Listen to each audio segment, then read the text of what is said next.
Welcome back. Uh, Today we're going to do political parties and interest groups, chapter 11 in our book. So we're going to trace the evolution of the two-party system in the United States. In the beginning, it wasn't a two-party system, but we'll talk about that. We'll outline the structure of American political parties at the national, state, and local levels, identifies the functions performed by American political parties, analyze how political socialization and group affiliation shape your identification. So what are the things that make you politically? We'll talk about that. We'll trace the roots of American interest group system, identify several strategies and tactics used by organized interest, and explain reform efforts geared towards regulating interest groups and lobbyists.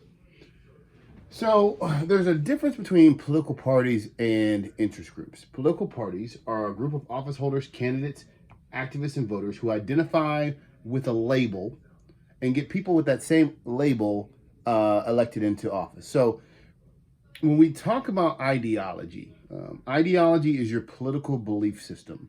And there's things that form your ideology, your race, your economic status, your gender, your marital status, the region in which you're born, all those things, the things that happen in your life, the characteristics of who you are shape who you are politically as well. And so the experiences that you've had, the experiences that people you identify with have, will shape how you view the world, which also shapes how you view politics.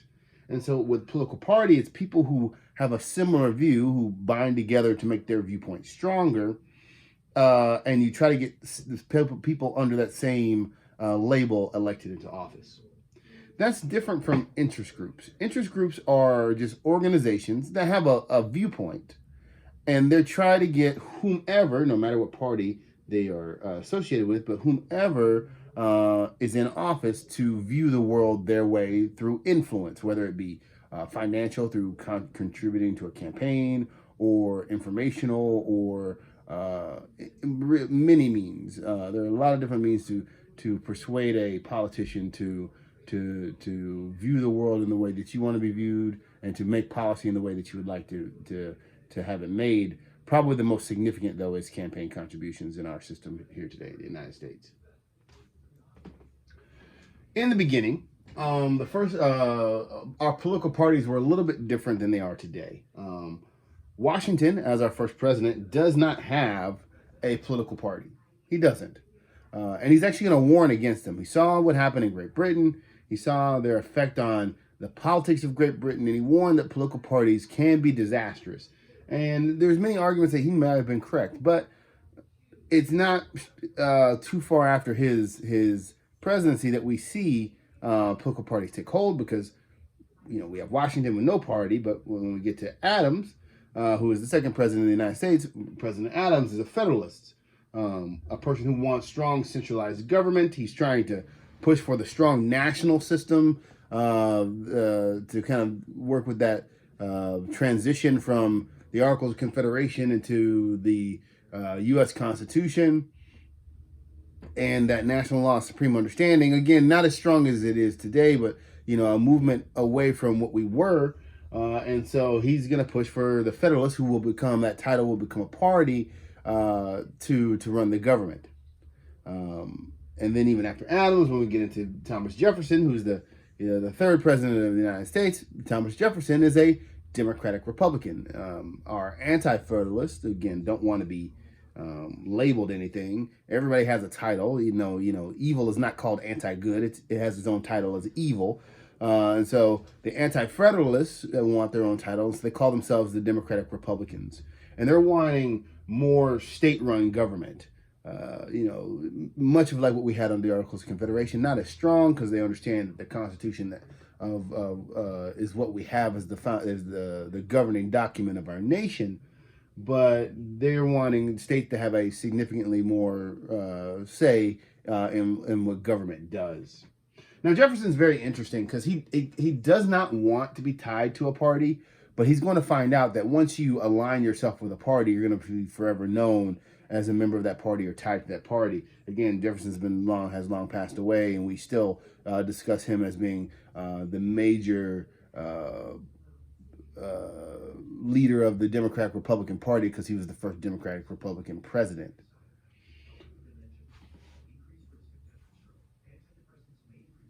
over time, and it's going to get into like the early 1800s, we're going to get to the current Democratic Party that we have today. It's very different than it is today, but the current Democratic Party that we know of is born in 1824.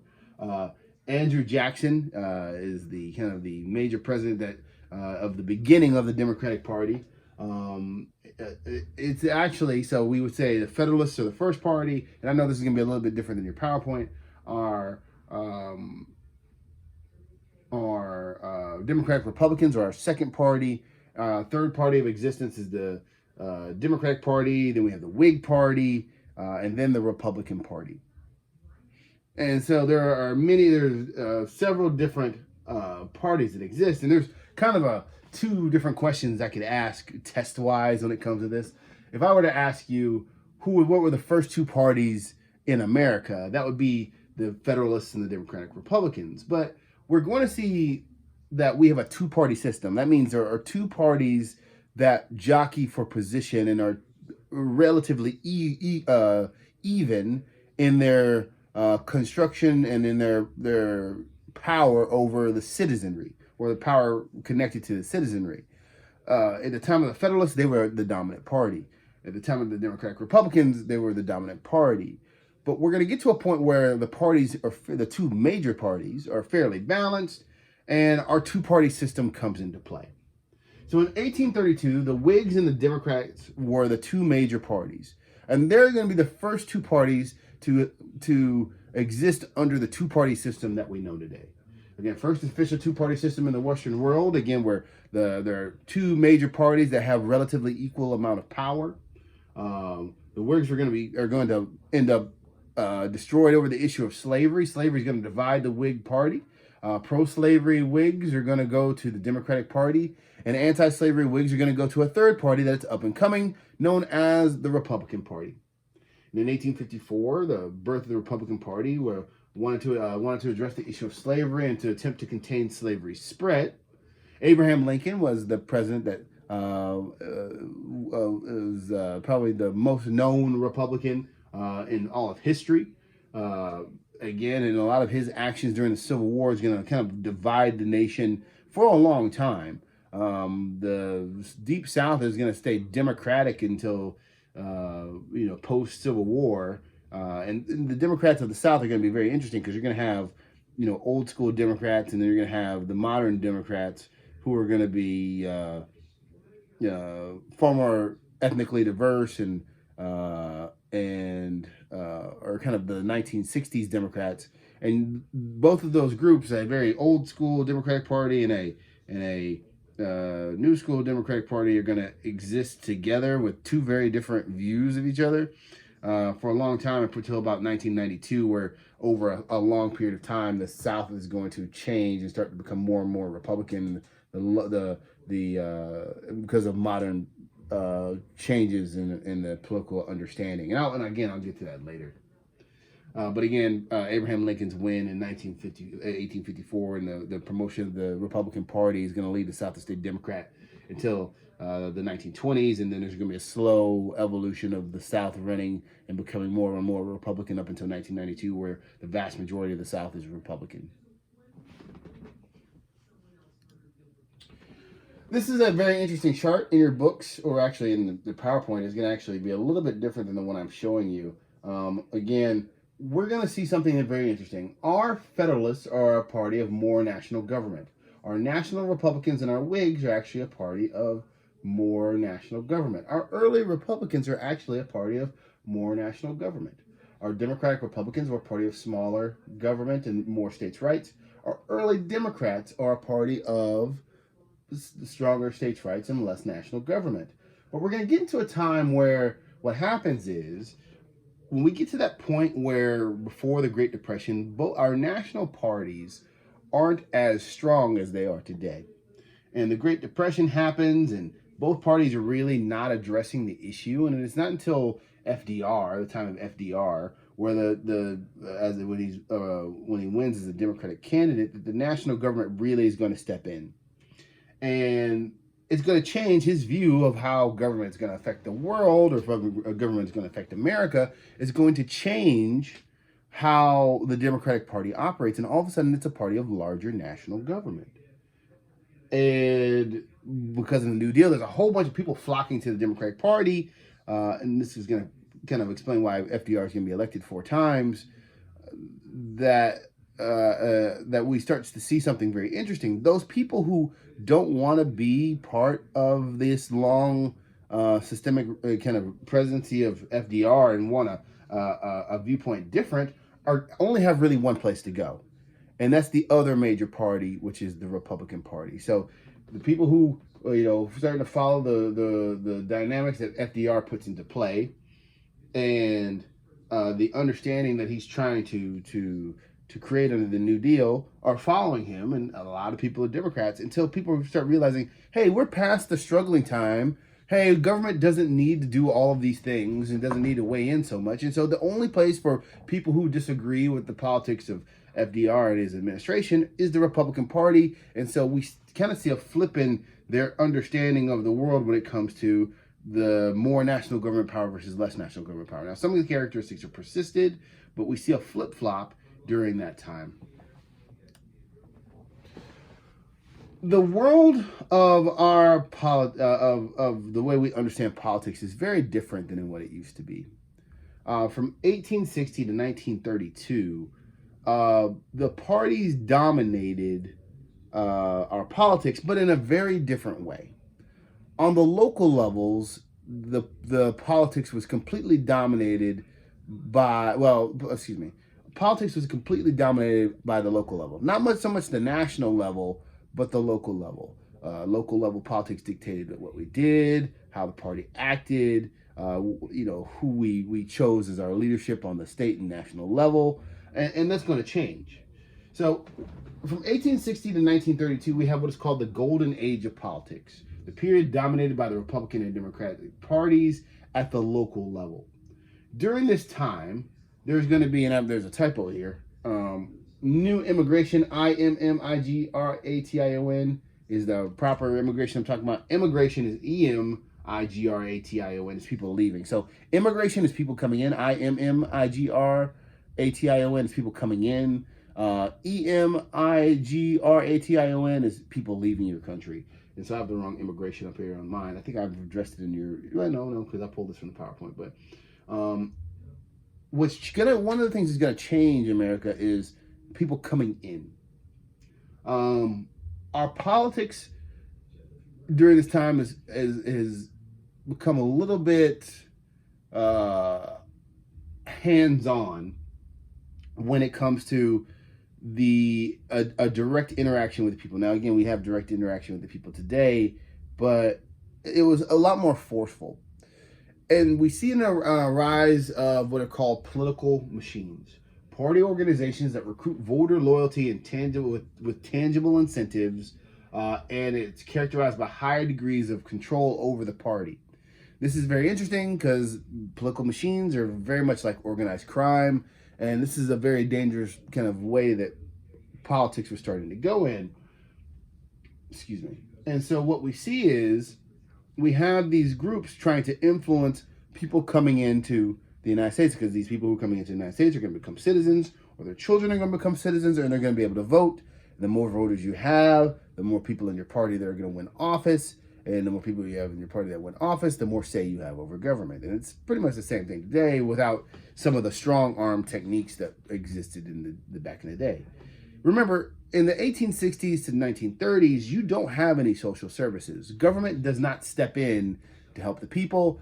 The people to help, the philosophy that people should help themselves is a strong understanding that existed during this time. And so the only way that you were going to get any type of assistance was through the parties themselves. So say you're an immigrant coming into the United States, and you step off the boat into New York from Ellis Island after you've registered and you now are an American, and you don't have any place to stay, you don't have a job, and a gentleman walks up to you and is willing to offer you those things. It's going to be very tempting for you to say yes to the offering of a job and a place to stay. And so hopefully if you were immigrating somewhere and that was easily offered to you, you're going to kind of ask what's in it for them. What are they getting out of offering you a job and a place to stay? But this is what the exchange was. So they're going to walk you to a building and they're going to say, this is an apartment complex and it's owned by a member of my party. And that member of my party is going to allow you to stay here. And on Monday, I'm going to come pick you up and I'm going to take you over to a factory, which is also owned by a member of my party, and they're going to hire you. And so now you have a place to stay, you have a job, but there's something that you're going to need to do because they're going to expect you to vote for their candidates in their parties because they're offering you something. They've provided you a job, a place to stay. So they very much expect for you to vote for their party when it's time to vote for their party. And if you don't, what's going to happen? Well, you're going to lose your job and you're going to lose your place to stay.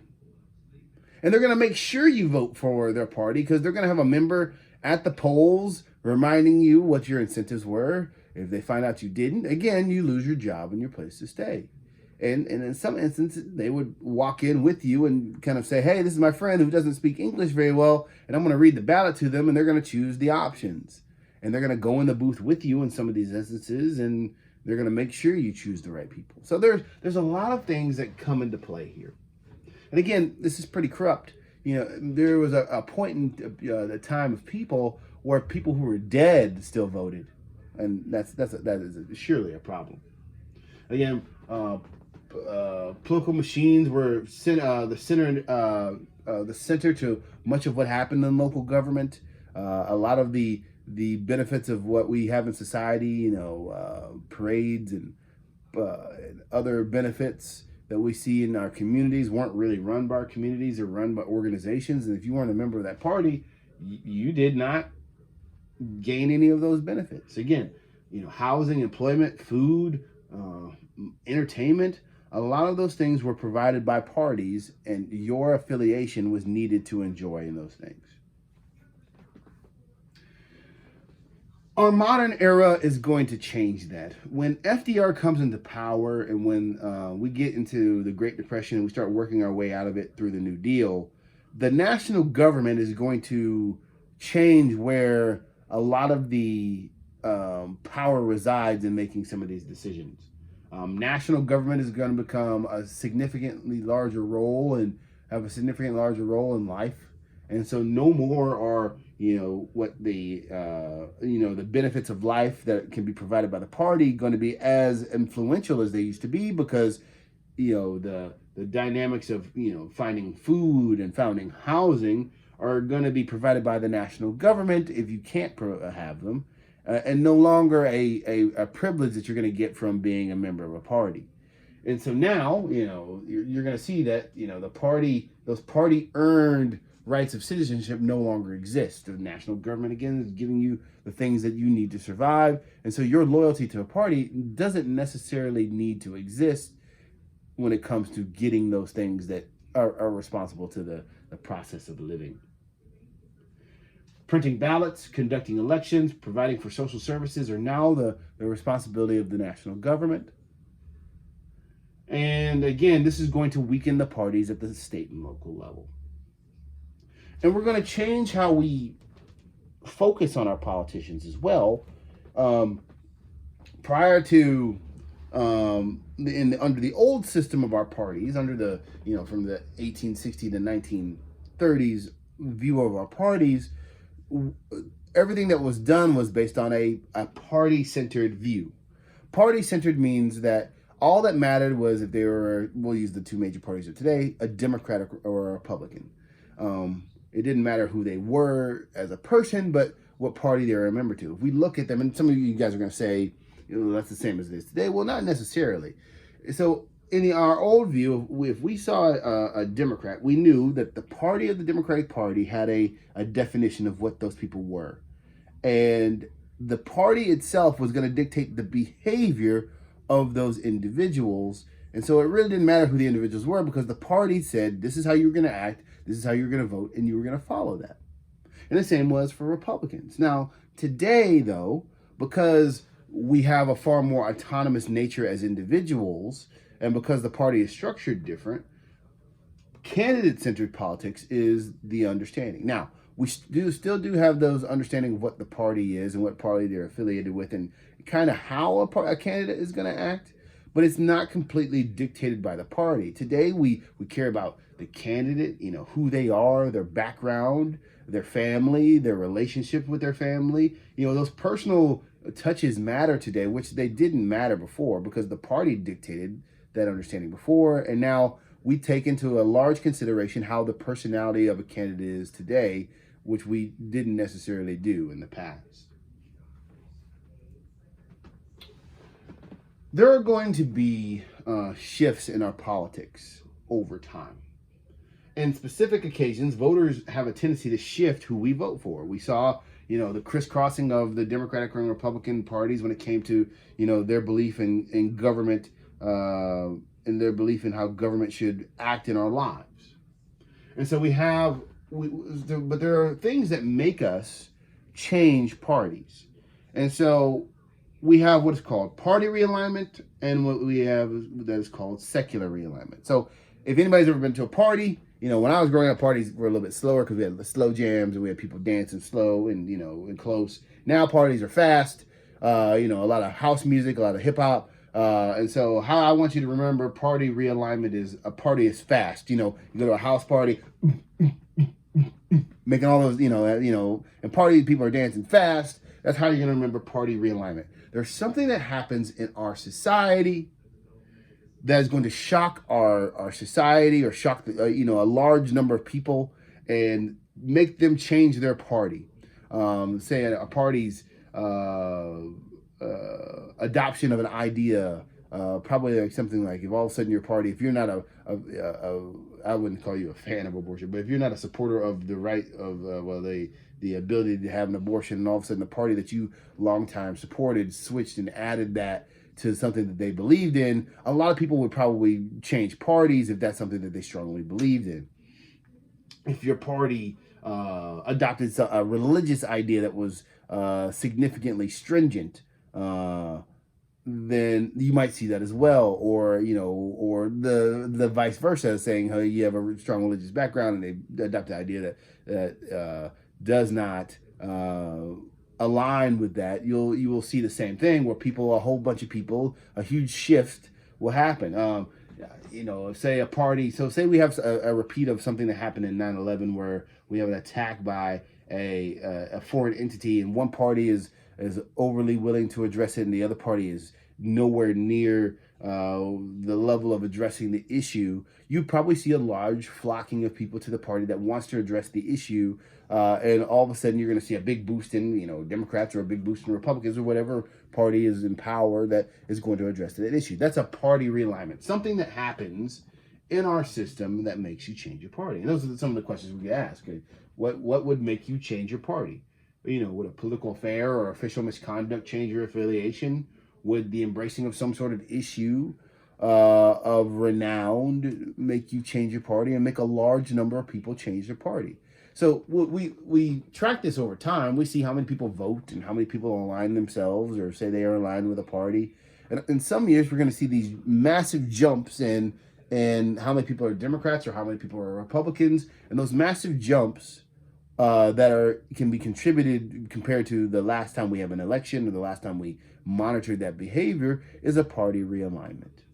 And it usually, again, the way we monitor is through a critical election. Elections are a measure of what the people believe. We're going out and asking as many people who want to participate is what party they want to be a member of and what political party they want to govern. And so when we have these elections, sometimes we'll see a huge jump in one party or another. In the 2008 election, we saw a huge jump in Democrats. Why? Well, you had a charismatic presidential candidate under Barack Obama. First viable African American who could possibly win the presidency of the United States. We had a huge influx of people who were going to vote for him for historical preferences or racial connection or a belief system that that one, and this did exist, that once an African American president was elected, those issues of the past it can now be forgotten. That was some of the motivation of individuals who voted for him. And so you saw a huge influx of Democrats. Well, that doesn't mean that these people are going to stay Democrats forever, but it's a huge flux of Democrats, and that Democratic wave persisted for a couple of years. We probably could argue that that was a critical election. Again, Thomas Jefferson win that formed the Democratic Republicans, the development of the Republicans after the dissolving of the Whigs, the shift for people to the Democratic Party during the Great Depression, and FDR coming into power. These all were those elections that surrounded those changes were all deemed as critical elections. A huge shift in how people identified and what party they identified with. So we have a party realignment, which is a fast realignment. That party realignment. But we also have a secular realignment. So if we have party, which is fast, secular is going to be slow. So you're going to see that S for secular, and remember, slow.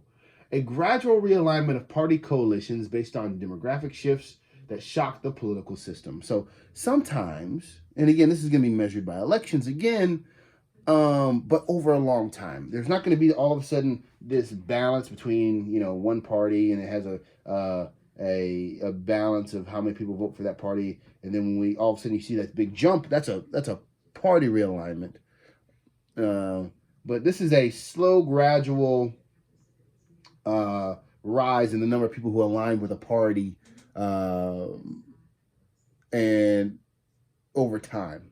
I referenced this before, but Southern Republicans are a great example of this. For the longest time, those who were in the South, whether who characterize themselves as Democrats, could have a very differing view from one another. There are very conservative Democrats and there are very liberal Democrats. Our conservative Democrats were actually Republicans, but because of the background that happened during the Civil War, many people could not, change parties and become Republicans because of the dynamics of Republicans during that, that post-Civil War era. And so their grandfather was a Democrat and their father was a Democrat. But all of a sudden you get down to that next generation of younger, individuals who realize that their father and their grandfather actually have the characteristics of what the Republican Party had become in the modern day. And so you're going to see people over time, through generation, flip from Democrat to Republican because their ideas match with that party. And in the South, we see that a huge growth over a long period of time, from really the 1930s to the 1990s, of Republicans in the South, and that's a secular realignment. Demographic shifts are slow and are noticed over long periods of time. There was a gradual shift again from Republican to Republican after the Democratic Party started focusing on social spending and the civil rights era in the South. Now, again, it does not mean if you're a Republican that you're against civil rights. Just, again, we saw that with when the Democratic Party started focusing on that in the 1960s. It changed some of the people's dynamics during that time. We also see something very interesting called de-alignment, a general decline in party identification and loyalty in the electorate. Our politics today have become abrasive. Some people are attracted to the adversarial nature, the argumentative nature of our politics, and some people are aggravated by it. And because of that, there are a lot of people who've said they're not going to participate, which is reluctance. They're not going to, or they're just going to de-align and not be part of one of the major parties or not be a member of the system at all. So we have seen some of that. Again, we do also have, because the parties have, and if you look at the American system compared to the world, Republicans and Democrats really aren't that far apart. In the United States, they're going to feel very far apart because there are two major parties, and we don't have a system that has, on the far left the Green parties and the Labor parties and if we were to get into like the far left, the communist kind of socialist parties, and on the right we don't have our nationalist parties or the fascist parties on the far right. We don't get all the way to the edges of of super liberal and super conservative can exist. So on the world spectrum, our Democrats and Republicans aren't that far apart. On our domestic understanding, they seem very far apart because the part of the spectrum that we look at is not as large as the rest of the world. So Democrats and Republicans seem a little bit further apart, but they're actually very close together. But people, through the argument and the abrasive nature of today, are reluctant to identify with one party or the other because many of the characteristics that exist between the Democrat and Republican parties, or two major parties, somebody might have a fiscally conservative spending viewpoint, but also have a liberal view of how we should address certain issues of human rights and the rights of people to do certain things with their bodies. And so you have individuals that have characteristics or believe in characteristics from both sides, and so they don't want to label themselves one party or the other because they have viewpoints of both parties. And again, that's because the nature of the two parties are really kind of close compared to what what some people believe. So, what are the roles of our two parties in the two-party system of today? Well, first, the party involvement allows for mass participation, which benefits both government as a whole and the parties individually. Well, why is that? Well, by us having parties, the parties help perpetuate the system. If we all align ourselves with one party or the other, and then they can whip us up into a frenzy over who we want to lead. It strengthens the parties and also perpetuates the way the government is interacted over time. Two, they adopt prevailing conditions. So the parties have stayed around because when a good idea on your side of the spectrum arises, they adopt those ideas. The Democratic Party, why has the Democratic Party been around since the 1830s? Well, because any liberal idea that's good, the Democratic Party is going to absorb to keep itself strong. Why has the Republican Party existed since the 1850s? Well, again, any conservative idea that has come into play has now been absorbed by the Republican Party for it to stay viable. The two parties have done this. I guess the most recent that we've seen is in 2010s. The Republican Party absorbed the ideas of the Tea Party, a more conservative viewpoint that the national government should not pay taxes. That people should not pay taxes for the national government to do certain things that are more social in nature. That the people should look out for themselves and government shouldn't tax everyone to help out those who aren't willing to do so. That's one of the arguments. The Democratic Party has done it with some of the social, democratic socialized understandings of today. The Democratic Party say, hey, we should be helping our fellow man, and we should, make sure we're all a little more even, and we should tax to make sure we're all a little bit more even. So those are some of the ideas that have become popular in the different parties, and also two ideas that's kind of today why the Democratic and Republican Party seem like they're moving further apart, because those two ideas are ideologically opposed to one another. Third, they provide for close races that keep people involved. Again, the last several presidential elections especially been fairly close. They might not have looked so much on the electoral college side, but on the popular vote side, they've been fairly close. Party organization has provided for party strength and stability. Again, to support your party, people have been giving money, and the more money you give to a party, the stronger it becomes, and that's another understanding as well. Now, we do have third parties in our two-party system. We do have parties that exist under our that are not Democrats or Republicans, and they do have a position in our government. They are important because both of our two major parties in existence today were once third parties. And so many parties many of our third parties that exist have splintered from our major parties due to some sort of sectionalism or economic protest or issue or ideological difference. So we have seen offshoots from the Democratic Party. We have seen offshoots from the Republican Party that have existed in the past. But we do have third parties. It's kind of interesting because we label a lot of our third parties get labeled as independents. So we have the Democrats, we have Republicans. Independents are people who are not Democrats or Republicans. So if somebody says, well, I'm an independent, that usually just means that you don't align yourself with the Democratic Party or the Republican Party, and there's another party or another ideal that you believe in that you align yourself with. That's usually where the understanding of independence come from. The only thing about that is that if you're an independent, you usually will lean to one side or the other if you ever get elected to the office. Because, again, the two major parties that exist are the Democrats and Republicans. And so for you to have some sort of viability and you to have some sort of effect, you've got to support one side or the other. And these are just some of the third parties that have existed over time. So the party exists at the national level, the state level, and the local level. The national level is the national party itself, and it establishes a clear vision for partisan identifiers. Again, what's the party about?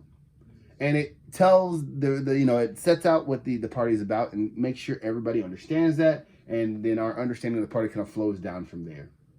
At the top of the party, we have a national chairperson, usually selected by the sitting president or newly nominated presidential candidate. Can also be nominated by a national committee if the nominated candidate is defeated. The leader of the party in recent years are often chosen by presidents, but not necessarily. We do have a lot of national chair people who are chosen by the national committee. We have the national committee as well. I would argue that the national committee is the highest part of the party. Now, if you have a president in office, that's the leader of your party. But for the most part, it's like the president, if they're seated, then the chairperson. The president, then the committee. The committee then chooses the chair most of the time. And so you have the committee, which falls under which usually at the top unless you have the president in office. So traditionally, the committee is the highest level of the party as long as you don't have a sitting president. So with our two major parties, we have our Democratic National Committee, and then we have our Republican National Committee. And again, the committee will choose the chairperson, who is the face of your party if you don't have a president in office. Again, they make arrangements for the National Convention, which is where your party chooses your president and coordinates the presidential campaign with the presidential candidate. At the National Convention, it's a party meeting held in the presidential election year for the purpose of nominating a presidential and vice presidential ticket, and also laying out the platform. What does the party believe, and what is the party going to promote over the next 4 years? After the national level, we have the state level, and even though the national level has all the power, it's a very small part of the party. The vast majority of the party resides at the state and local levels. Again, the majority of the party is at the state and local level. They are the broad base of support. More than 100,000 precincts that exist across the United States. The state governing bodies or the state committees are key. But again, the power is at the national level. The vast majority of the party, though, resides at the state and local level. So again, national level, state and local level. And again, the vast majority, even the power exists at the top, but again, the vast majority of the people exist at the bottom. The smallest subdivision of the party is the precinct and the ward. That's the smallest organized level. So what do parties do? One, they run candidates for office. Our number one thing is they try to get people elected. That's what they want to do because, again, you get people elected from your party, then your party gets to dictate. The more people that you've done that with, the more say you have over how government operates. Again, they help recruit candidates, mobilize public support. Again, get you to believe what the people that are running for office believe, and they help get people to vote. The vast majority of this is done by raising money. Most of the party's time is spent raising money for midterm and presidential elections. Again, they're trying to get people into office. And there's a lot of different ways to raise money. You could walk around and, knock on doors and ask for money. You can send out mailing lists and emails and, call people. Ooh, that's a terrible slide there. Got blurred out for some reason. They can mobilize support and get people out to vote. Again, one of the things about our society is that we don't always have the information that we want to have as the citizenry. And so we want to. One of the things that our politicians try to do is try to educate our citizens on why they should be voting for a particular candidate or a particular party. And so they go out and talk to citizens, knock on doors, put out advertisements through on television or through the newspaper. Both parties operate media divisions that specialize in the design and production of those advertisements, and again, are trying to make sure you would get out the information they want you to know about their party and their candidates. Again, they also formulate and promote the party. A lot of that is done, the idea comes from the national level and then trickles down to the state and local level through the platform. Again, the national platform, a statement of general and specific philosophy and policy goals of the political party. Now, the parties just do not exist on the national level, but the national level has become so significant that that's where our focus is. And so we want to look at how our parties will operate in Congress. And so our parties in Congress, at the beginning of each session, parties meet independently of each other. You'll hear on the news they're going to meet in conference. Really, the Democratic meeting is called a caucus, and the Republican meeting is called a conference. But for understanding purposes, they're going to both conference, and you're going to proceed the news call it a conference. And during those conferences, they're going to select your leaders, and then try to arrange your appointments to members of committees. The committees are subdivisions of our Congress, which are going to specialize in a particular area and help streamline what government does in a particular area. In recent years, the tradition of voting down the party line has increased. Again, you've seen the parties band together, and what the party wants is what's going to be promoted in this understanding in modern years.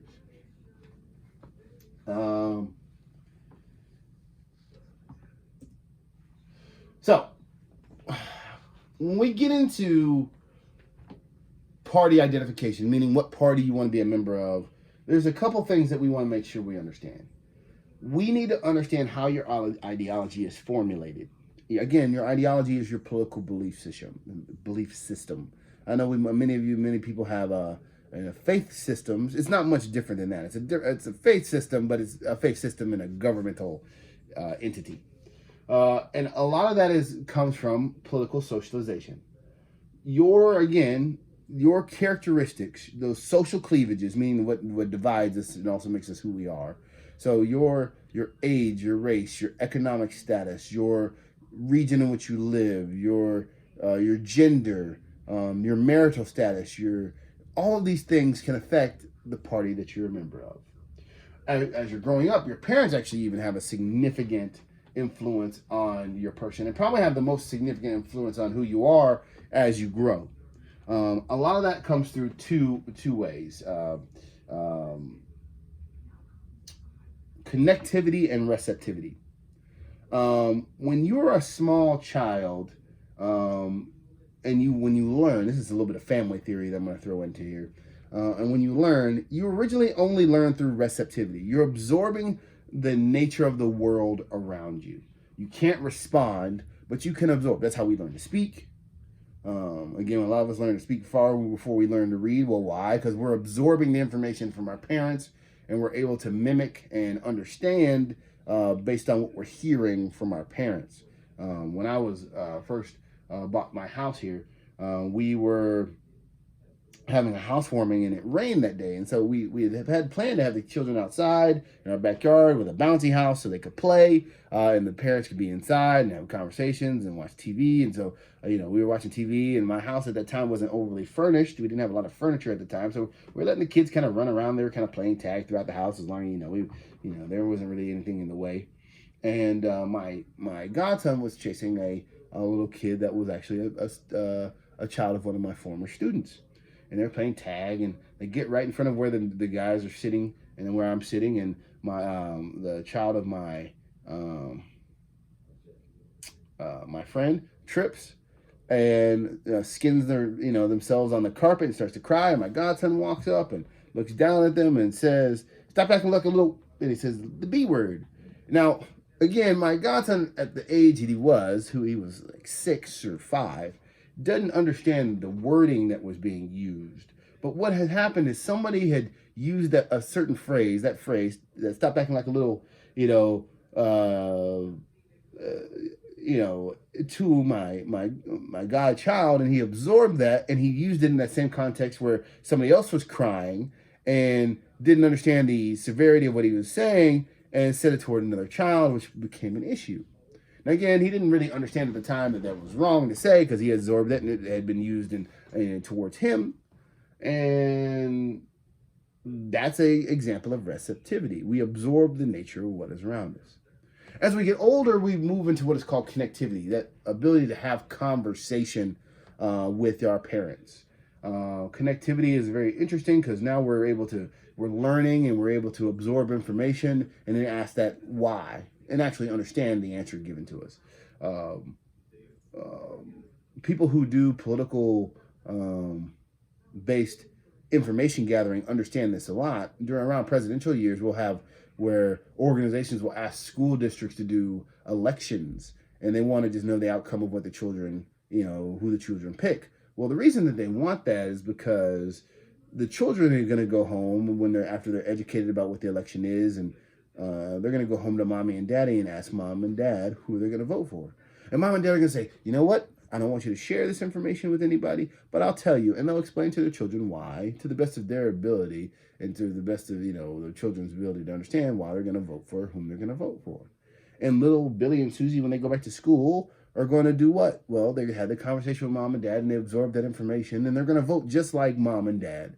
And so when that information is passed on, we have a good idea how that region is going to vote because the children of that region kind of mimic their parents through connectivity. But again, your parents, your marriage, your economic status, the reason in which you're born, your race, gender, age, social and economic status, religion, marital status, and ideology all affect the party that you're associated with and how you view government.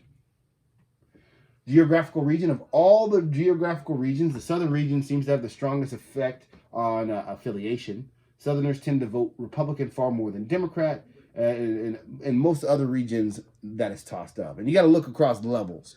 If you look across the West Coast, you're going to see a lot of, you can say, hey, they always vote for the president. They tend to vote Democrat. Well, you got to look at all levels because for the longest time, especially on the West Coast, many of those states were Republican on the state level and Republican on the local level. But on the national level, when things were more inclusive, they tend to vote more liberal.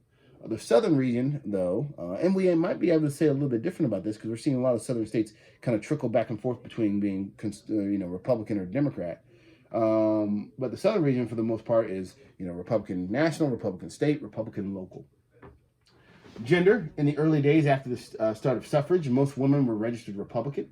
Most theories stated that women were going to tend to follow the cues of their husbands, but actually, ladies, you are actually a strong political group, and women now today have more effect on their husbands than husbands have on their wives when it comes to voting and gender choice. And so that's actually a change to that. Race and ethnicity. African Americans are the most dramatically skewed racial group toward one party. African Americans tend to vote Democrat more than any other party. And a lot of that has to do with the civil rights era and the connections there. In the Barack Obama years, African Americans voted 70% Democrat, and a lot of that had to do with that. So that's even a spike from the 60%, but high 70s, almost 80 percentile, due to the individual that was in office. Age, the young and the very old tend to vote Democrat. Again, when you don't earn a lot of money or when you get past your earning age, social services aid you. So as a young person, when you're not making the most money in your life, you might, depend on social services, or, services that exist out in the world may help you a little bit more than when you're in the prime earning ages of your life. And when you're older and you've put into those services, and you may not believe that during the time that you were making money that they were needed, but once you've put your money in and you felt like you earned those services, you want to gain them because you've put into them. And so the very young and the very old tend to vote Democrat. The people who are in the prime earning ages of their life tend to vote Republican because, again, you're in the most money earning era of your life, and so you want to hold on to as much of that as you can, because there will be a point where you're no longer into that prime earning age in your life. Social and economic status. This one's actually very easy, and this is probably the only part of social and economic dynamic that I'm going to teach you. But occupation, income, and education are all connected. So this is very easy to understand. The better education you get, the better job you have, the more money you make. That's actually the reason why you're sitting in my class now, is because you were told that the better, you get an education, you get a better job, you make more money. And so when it comes to the breaking down of who, and there are rich people or poor people, Democrats, or rich people, Republicans, that's not necessarily true in some parts of that. It's very much a toss-up, very much mixed. But the one thing that we do understand is, again, the better education you have, the better job you get, the more money you make. The only thing that we've seen that's very interesting is our super ultra mega rich, our billionaires, have actually a tendency to move more liberal when they get into the billions, because they've had to donate money to balance out some tax dynamics, and it's kind of changed their mindset. The Bill Gates of the world, very conservative guy in his upbringing, but as he's had to give away more money and through societal understandings, he's become more liberal, and that's a great example of that. Religion. White Protestants tend to be Republican. That old school term that we used to use in the 90s, WASPs, White Anglo-Saxon Protestants, still kind of holds true. But white Protestants tend to be more conservative and tend to vote Republican. When you get into the others, Catholics and people of Jewish faith used to be strong Democratic groups, but they're more tossed up now. And you see blurring in pretty much everything else. So the white Anglo-Saxon Protestant understanding still exists. Every other religious group is a little bit more of a toss-up. There's your data. So let's take a break.